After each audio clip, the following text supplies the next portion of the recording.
حمدا لرب ذي الأنام على هذا الوقوف الختام 30 عاما كونغرسي في بلدي إجاب الكرام جمع الضيوف الأعزة سلام الله عليكم. أعوذ بالله من الشيطان الرجيم. بسم الله الرحمن الرحيم. أشهد أن لا إله إلا الله وحده لا شريك له وأشهد أن محمدا عبده ورسوله وبعد. Assalamu alaikum wa rahmatullahi wa barakatuh. In this episode, I'm taking us through the Palestinian issue and the injustices of Zionism. When we talk of the issue of Palestine, one area that we must clear very quickly is the concept of the ownership of the land.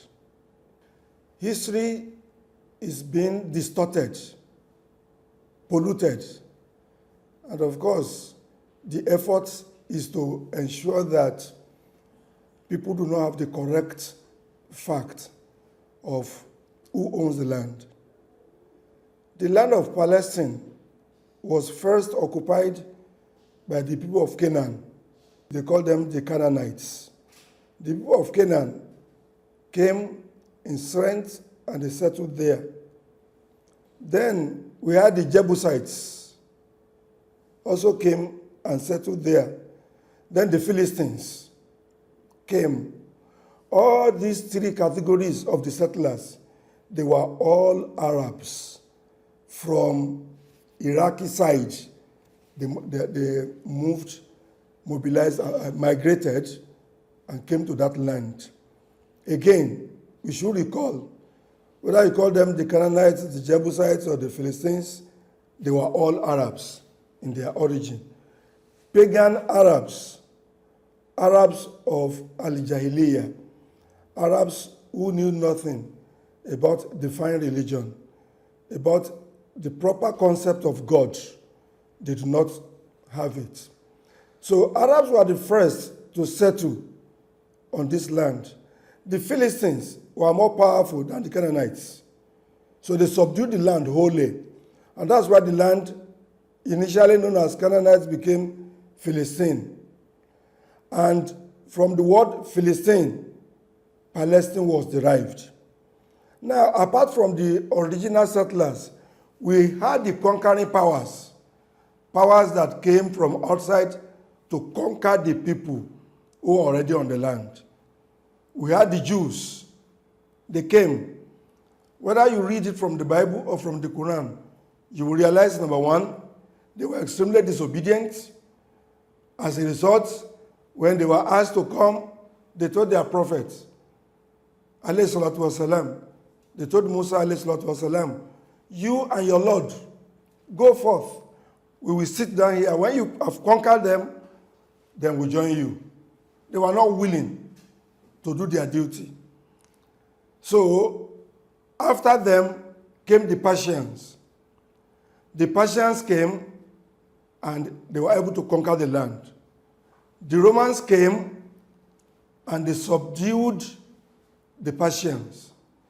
Invariably, the Romans and the Persians were alternating. One will be defeated today, another will be defeated tomorrow. And the two of them, as at that time, they were the most powerful people on the earth, known on the earth. They were the most powerful before Islam came. Islam came, conquered the Romans and the Persians, defeated the Romans and the Persians, and then took over the land of the Philistines, and it became the land of Islam.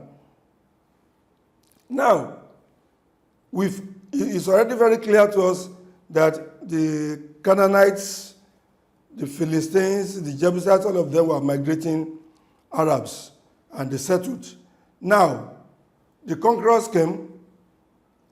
Why was it that the Jews were not able to become dominant? The first thing, like I've mentioned, was their disobedience to their prophets. They would never listen. Do this, they won't. Do that, they won't. Don't do this, is what they will go and do. Remember their funny story when they were told, do not work on the Sabbath. On Saturday, they should not work. What would the Jews do? What they did was they would set the traps in the river on Friday. Then in the morning of Saturday, they go there to carry the trap with the fish inside it. And when you ask them, you are already working, they say, no, we set the trap on Friday. That is their nature. Again, another attitude of these people that we must know is that we see this in the narration of an hadith when they see one of them, the Jew sees a Jew doing something evil.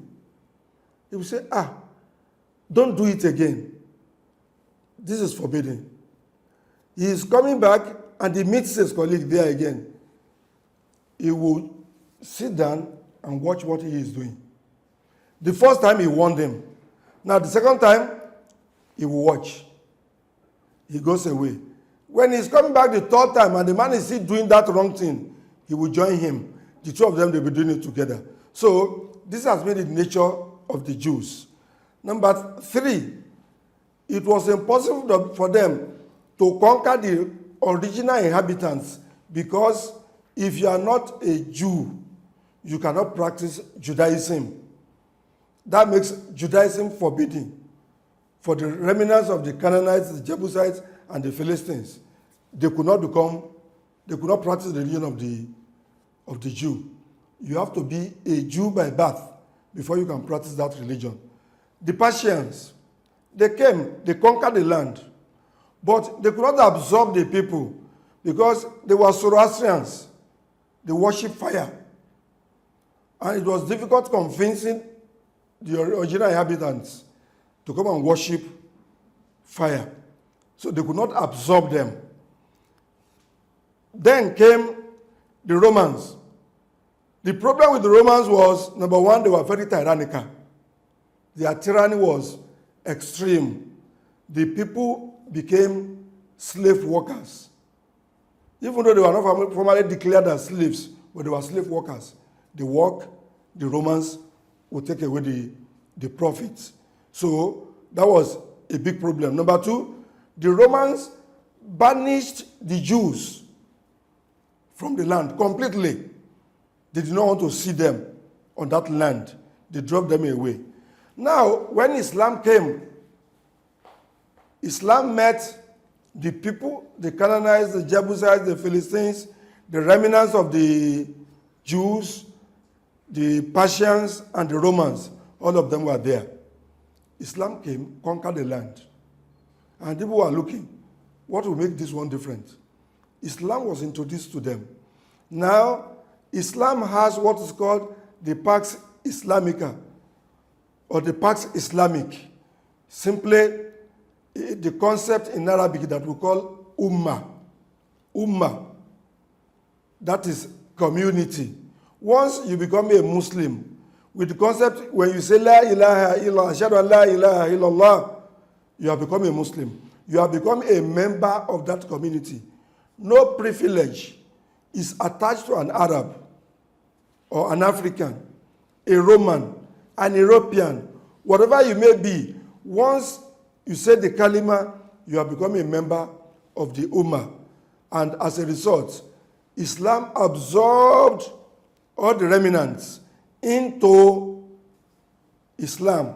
So the concept of Ummah or Ummatism, or the global community of the Muslims, accommodated everybody with simply saying, La ilaha illallah Muhammadur Rasulullah. So if you look at history, when the Muslims were fighting towards Palestine, in one of their major battles, one of the Roman commanders named George, because of this easiness of Islam, he embraced Islam. Well, they were doing single combat, and he was to face Khalid. And he came out. But surprisingly, he did not draw his sword. And when Khalid met him, Why are you not ready to fight? He said, I have questions for you. Okay, Khalid said, ask me. He said, is it true that a sword fell from heaven and the Prophet ﷺ picked it and gave it to you and named you the sword of Allah? Khalid said, no. He gave me the title and I'm struggling to qualify for the title. He said, okay, if I want to join your religion, what does it require? So you just say, Ashhadu an la ilaha illallah, wa ashhadu anna Muhammadan abduhu wa rasuluh. Nothing more. Okay, if I join you now with my caliber, what level will I be in your religion? What degree? Am I a chief, a super chief? What will be my title? Khalid said, your title is my title. Because with us, there is no title. Everybody is equal. So if you join us today, you become our Muslim brother. We become equal. We become one. As a result, Judge took the Shahada from Khalid bin Walid, radiallahu anhu, and joined the Muslims. He fought for 2 days before he gained martyrdom. So you have situations like this that will prove to you how the remnants of the Romans, the Persians, all of them embraced Islam. So the people that established a fact, the people, the Palestinians of today, are the original inhabitants of the land. They were not, as some were trying to portray, warlord Arabs who just came and conquered the land. No. The descendants of those who own the land are now the one fighting to ensure that they defend the land from the marauding Zionists. So having understood this very clearly, you now ask ourselves, we now look at how Zionism managed to spread itself and conquer that place. Now, the issue is very simple. In history, if you look all over the world, the moment Islam came and conquered so many lands, especially from the Romans, even before Islam came out of Arabia, the Romans were already planning how to eliminate Islam. That was what gave birth to the first battle of Mu'tah. The first battle of Mu'tah, where the Muslims lost 3 commanders. Then the Prophet ﷺ asked them to go back, and they went, led by Usama bin Zayd. Zayd was the first commander of the first army. His own son, Zayd, now led the next army. They went, they were able to defeat the Romans. And that continued until the Battle of Yarmouk, where finally the Romans were totally subdued. From that time, the Romans did not rest. What they've been trying to do since then was simple. Anywhere they see Muslims concentrated in large number, they go in there and plant a group of people. And this was made easy by colonialism. They put a group of people who will not be Muslims. Their essence, their target was to ensure that they were able to get something, to get the Muslims, to control the Muslims, using these non-Muslims who are settled near them. If you go to Malaysia, you will see it was in 1965 that Malaysia decided to throw away the thorn in its own flesh. And that was what gave birth to Singapore. In several other countries, you have the same thing like that. You have it in Nigeria. In Nigeria, where you had the Sudan Interior Mission carved out what we now know as the North Central, and they ensure that Muslims, preachers, anybody that is carrying Islam were pushed away from that area, so that essentially a kind of enemy can be built for the Muslims. And you can see it in the way it is turning out. Invariably, if you meet people who are highly educated in places like Igbomi in the land, part of Kwara State, you ask the people who are about 70 now and who went to school and who are Muslims, ask them, what was your Christian name when you entered school? It was compulsory. Once you become a student, a pupil, your name is changed to that of a non-Muslim. So these were the realities of how Zionism was spread not only in the Middle East. The concept was to create what they call foreign bodies in the midst of Muslim majority settlements, so that those foreign bodies will be the one to be giving them problem, to be causing crisis for them all the time. So this is how the planting of these foreign bodies were done all over. And in the Middle East, the foreign body they had was Israel, which was created to stem the power of the Arabs, the Muslims. And in all these concepts, it was the West attacking Islam. They can come with the face of religion. The reality is that the struggle was not for religion. The reality was the struggle only to ensure that the order which they want to create is not challenged by any other power in the world. Inshallah, as we go forward, we'll continue to explain on this further.